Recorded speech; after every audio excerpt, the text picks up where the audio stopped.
बसंतपुरा गांव का मुरलीधर बांसुरी बजाने में बहुत ही कुशल था। उसकी बांसुरी की धुन आसपास के लोग सुनने आते थे, लेकिन मुरलीधर स्वभाव का बड़ा धूर्त आदमी था। दोपहर का टाइम था। मुरलीधर गांव के पेड़ के नीचे बैठकर बांसुरी बजा रहा था। तभी एक राहगीर वहां से गुजरा और मुरलीधर के पास आ बैठा। भाई, तुम बांसुरी बहुत ही अच्छी बजाते हो। धन्यवाद मुसाफिर, परंतु तुम कौन हो और कहां से आए हो? मैं जमुनापुर राज्य से आ रहा हूँ।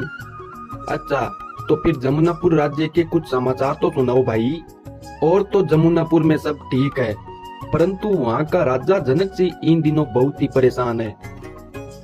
वो क्यों? मुझे इसका कारण बताओ। न जाने क्यों रात को राजा को नींद नहीं आती है, इसीलिए वो हर रोज परेशानी में जीते हैं। वहाँ के मंत्री ने भी हर वेद को बुला लिया, लेकिन राजा की आंखों में नींद मानो मायूस हो गई है। उसकी बातें सुनकर मुरलीधर सोच में पड़ गया। उसको ये तक पता नहीं चला कि वो मुसाफिर चला गया है। वो तो बस अपनी सोच में ही लगा रहा। तो कहते हैं कि मेरी बांसुरी में कोई जादू है। क्यों ना मैं एक बार बांसुरी की धुन राजा को सुना दूं। अगर मेरी बांसुरी की धुन से राजा को नींद आ गई तो मैं माला माल हो जाऊंगा। ऐसा बोलकर मुरलीधर अपनी बांसुरी उठाकर जमुनापुर के लिए चल दिया। रास्ते में चलते हुए वो अपने ख्यालों में खोया हुआ था। अगर मेरी बांसुरी की धुन सुनकर राजा को नींद आ गई तो समझो सोने में सुहागा हो जाएगा। राजा खुश होकर जरूर मुझे कोई बहुमूल्य पुरस्कार देगा। दूसरी तरफ राजा जनक सिंह अपने आप को सुलाने के लिए कई उपाय कर चुका था। महाराज, मेरी मानिए तो आप रोज शाम को सर पर नवरत्न तेल मालिश करवाइए, इससे जरूर आपको नींद आएगी। राजा ने ये उपाय भी करवाया। तेल मालिश से राजा को कुछ सुकून मिला, लेकिन फिर भी नींद नहीं आती थी। फिर भी राजा ने एक नाई को तेल मालिश के लिए रख लिया। इधर मुरलीधर जमुनापुर महल के पास पहुंचा तो उसे पहरेदारों ने रोक लिया।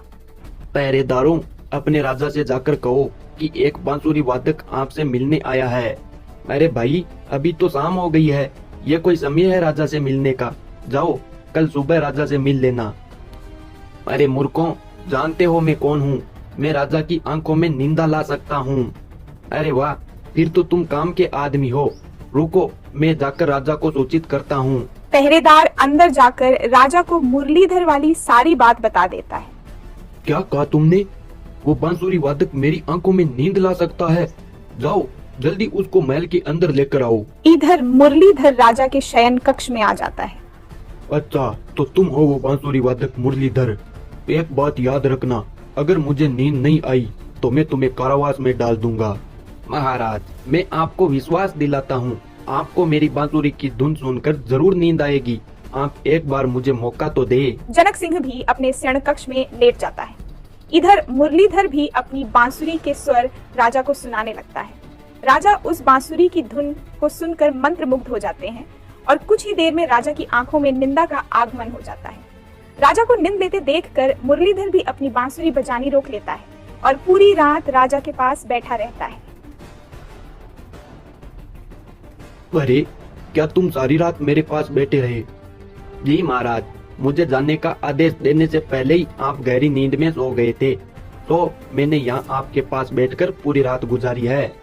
ओ, तुम तो बहुत ही बड़े आज्ञाकारी हो। अरे राजा, तुझे क्या पता मैं तेरी आज्ञा का पालन क्यों कर रहा हूँ।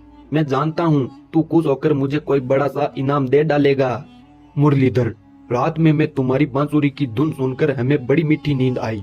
ना जाने कब से हमारी आंखों में नींद के लिए तरस रही थी। तुम रोज रात को इसी प्रकार बांसुरी बजाकर हमें सुलाया करो। हम तुम्हें इसके बदले में बहुमूल्य पुरस्कार देंगे। जो आज्ञा महाराज। जनक सिंह के आदेश से मुरलीधर को अतिथि कक्ष में ठहरा दिया गया।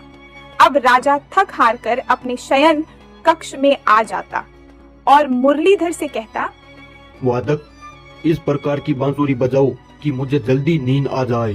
मुरलीधर उसी समय बांसुरी पर मधुर छोड़ देता और राजा गहरी नींद में सो जाता। इसके बाद मुरलीधर अपने कक्ष में लौट आता। अब राजा का ये रोज का नियम बन गया था। वो शाम को पहले अपने सिर पर तेल मालिश करवाता और उसके बाद वो मुरलीधर से बांसुरी बजवाता, तभी उसे नींद आती थी। धीरे धीरे इसी प्रकार 1 महीना बीत गया। तब मुरलीधर सोचने लगा, मुझे जनक सिंह के लिए बांसुरी बजाते बजाते पूरा 1 महीना बीत गया है। मेरी बांसुरी सुनने के बाद राजा को नींद आने लगी है, परंतु जनक सिंह मुझे कोई पुरस्कार क्यों नहीं देता है? क्या मैं यही मुफ्त में बांसुरी बजाता रहूंगा? एक रात को जनक सिंह ने मुरलीधर को बुलाकर कहा, मुरलीधर, तुमने मुझ पर बहुत बड़ा उपकार किया है। जो नींद मेरी आंखों में वेद हकीम नहीं ले आ पाए, वो नींद तुम्हारी बांसुरी की मधुर आवाज लेकर आ गई। अब से तुम मेरे लिए बांसुरी मत बजाना। मैं देखना चाहता हूँ कि वास्तव में मेरी आंख में नींद लौट आई है या तुम्हारी बांसुरी की धुन का प्रभाव है। जैसी आपकी इच्छा महाराज, मैं आज बांसुरी नहीं बजाऊंगा। उस रात जनक सिंह बिना बांसुरी की आवाज नींद लेने की कोशिश करता है और जल्दी ही राजा गहरी नींद में सो जाता है। सुबह होते ही उसने मुरलीधर को अपने कक्ष में बुलाया। मुरलीधर, तुम्हारी बांसुरी के मधुर आवाज से अब हमारी नींद आंखों में वापस लौट आई है। हम तुमसे बेहद प्रसन्न है। लगता है आज जनक सिंह मुझे कोई बहुमूल्य पुरस्कार दे ही डालेगा। तभी जनक सिंह ने मुरलीधर को एक लिफाफा देते हुए कहा, मुरलीधर, अंत में मैं तुम्हें एक और कष्ट देना चाहता हूँ। इस पत्र को लेकर तुम मेरे दूसरे राज्य गंगापुरी जाओ। यह पत्र तुम वहाँ पहुंचकर महामंत्री गंगाधर को जरूर दे देना। लेकिन एक बात याद रखना, ना ही तुम इस लिफाफे को खोलोगे और ना ही इस पत्र को पढ़ोगे, और केवल महामंत्री गंगाधर को ये पत्र तुम दोगे। ठीक है महाराज। मुरलीधर ने वो पत्र राजा से ले लिया और गंगापुरी के लिए रवाना हो गया। मैं तो सोच रहा था कि मेरे काम से खुश होकर राजा कोई बड़ा पुरस्कार देगा, बदले में उसने मुझे पत्रवाहक का काम दे दिया। यह तो मेरा सरासर अपमान है। अब मैं इस पत्र को महामंत्री को सौंप दूंगा और कभी भी उस कंजूस राजा के महल नहीं जाऊंगा। गंगापुरी पहुंचने में उसे पूरा 1 दिन लग गया। जब वो गंगापुरी पहुंचा तो रात हो गई थी। वो उसी समय महामंत्री गंगाधर से मिला। जमुनापुर के राजा जनक सिंह ने एक पत्र दिया है मंत्री जी। महामंत्री गंगाधर ने वो पत्र खोला। गंगाधर जी, आप मुरलीधर को गंगापुर का राजा बनाकर सीधे जमुनापुर लौट आइए। ये हमारा आदेश है, राजा जनक सिंह। क्या आप ही मुरलीधर है? हाँ महामंत्री जी, मुझे मुरलीधर ही कहते हैं। राजन, आप यहाँ क्यों खड़े हैं?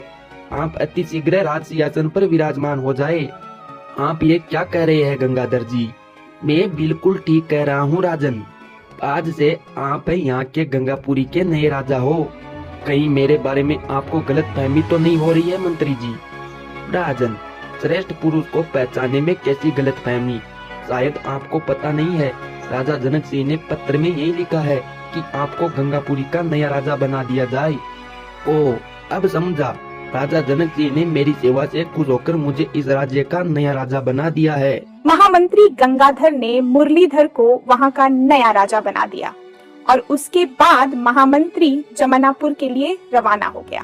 धीरे धीरे इस घटना को बीते हुए 6 महीने हो गए थे। एक दिन राजा जनक सिंह ने सोचा, इतने दिन हो गए हैं, इसी बीच हम एक ही दिन गंगापुरी राज्य नहीं गए। हमें वहाँ जाकर देखना चाहिए बांसुरी वादक वहाँ का शासन कैसे चला रहा है। जनक सिंह उसी दिन गंगापुरी की ओर चल दिया। पूरे दिन का सफर तय करके जब वो गंगापुरी पहुंचा तो उन्होंने जाकर सीधा प्रधानमंत्री से पूछा, प्रधानमंत्री जी, राजा मुरलीधर जी कहाँ पर है? महाराज, वो तो। प्रधानमंत्री जी, आप इस प्रकार चुप क्यों हैं? क्या हुआ? खुलकर बताओ। महाराज, आपने मुझे राजा मुरलीधर के बारे में पूछा है। वो इस समय रंग महल में होंगे और वो वहाँ पर नर्तकियों और मदिरा का आनंद उठा रहे हैं। क्या राजा बनते ही मुरलीधर को ये शौक लग गया? प्रधानमंत्री जी, ये तो बताइए, राजा मुरलीधर जी राजकाज किस प्रकार चला रहे हैं? क्या गंगापुर की प्रजा उनसे खुश है? महाराज, क्षमा कीजिए, आपने किसी सुपुत्र को राजा ना बनाकर किसी कुपुत्र को राजा बना दिया है। तुम्हारे कहने का क्या मतलब है प्रधानमंत्री जी? महाराज, राजा मुरलीधर जी बहुत ही दुष्ट स्वभाव के हैं। वो हर समय राजरंग में डूबे हुए रहते हैं। प्रजा के दुख दर्द सुनने का उनके पास टाइम ही नहीं है।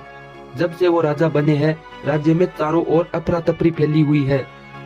महाराज, मुरलीधर जी कुछ और दिन तक इस राज्य के राजा बने रहे तो इस राज्य का भगवान ही मालिक है।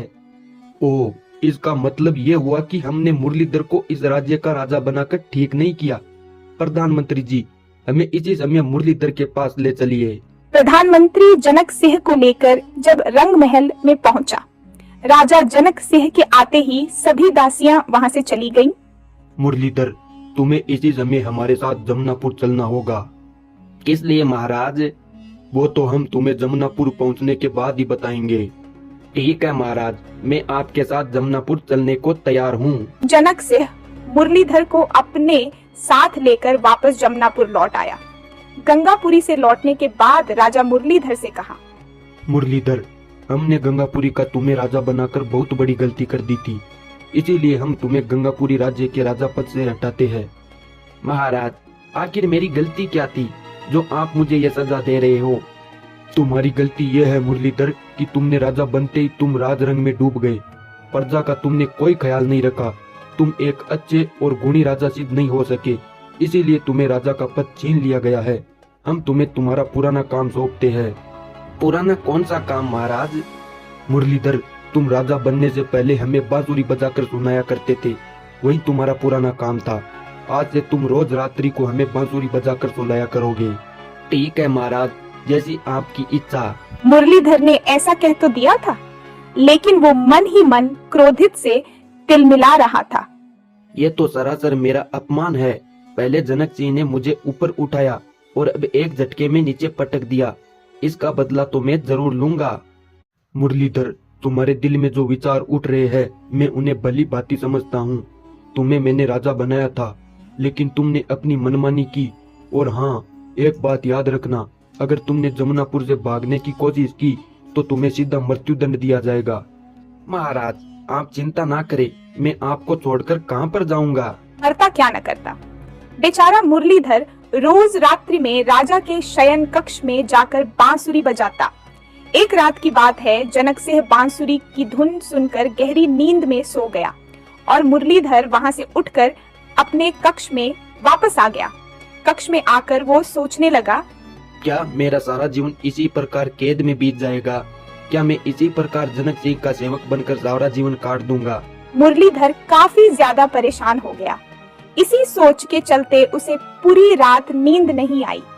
आखिर उसने मन ही मन में राजा को मारने की योजना बना ली थी।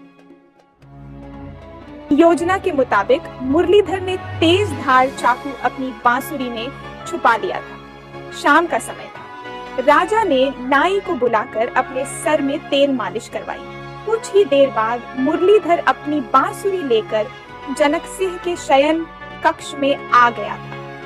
मुरलीधर ने राजा की आज्ञा पाकर बांसुरी बजाना शुरू कर दिया था। जल्दी ही राजा नींद के आगोश में जा चुका था। मुरलीधर ने देखा कि राजा तो गहरी नींद में सो गया है।